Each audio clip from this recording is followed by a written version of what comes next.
President Uhuru Kenyatta has secured a deal with the Somalia President Hassan Sheikh Mohamoud, reversing the ban on flights carrying Miraa from Kenya. Kenyans had been holding their breath since this morning when it was announced that Uhuru Kenyatta was headed to Somalia for an IGAD meeting. And the revelation that the deal on Miraa crop had been reached came just minutes after legislators from Meru County had once again slammed their Governor Peter Munya over the Miraa standoff. Akisa Wandera has details of that story.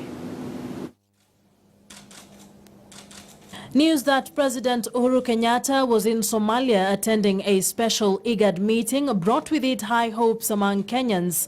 Hopes that a conversation centered on the ban of Miraa flights from Kenya to Somalia would happen between the two heads of states and consequently lead to the lift of the ban.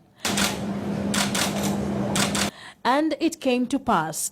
After a week of agony and registered losses among Miraa farmers and traders, Kenya is set to resume Miraa exports to Somalia after the two heads of state held talks on the sidelines of the IGAD meeting. They agreed that air transportation of Miraa will be resumed and that the resumption of flights will start tomorrow, the 14th of September.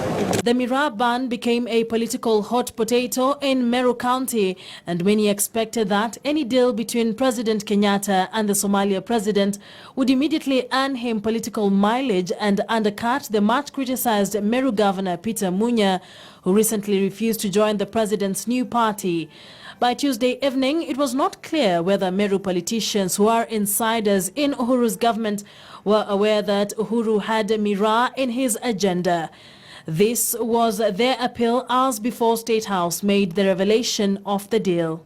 We have intensified our engagement with our national government so that they can use all the diplomatic efforts possible,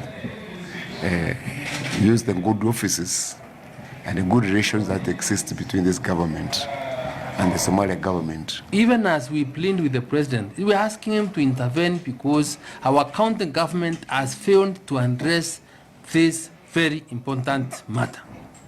And because we believe that we have a responsibility as the leaders of Meru, I can make one promise. And the promise I want to make here is that we are going to get a permanent solution for the Miraa farmers.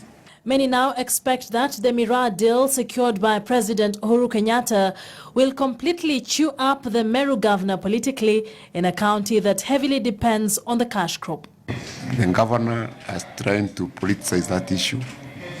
He's been saying it is Medical Intole and I who have conspired with the Somali government to ban Miraa in Meru so that we can fix him politically.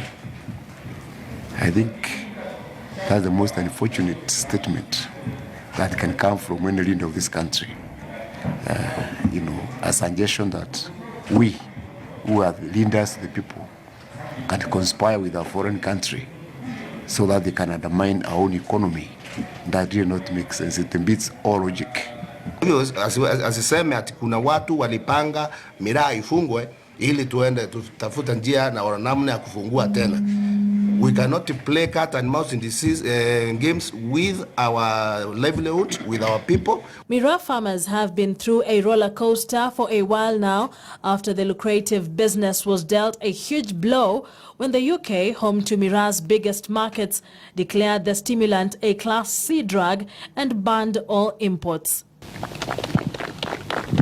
And to try and salvage the situation, the president announced a 1 billion shilling budgetary allocations to cushion Miraa growers against aftershocks from the European ban.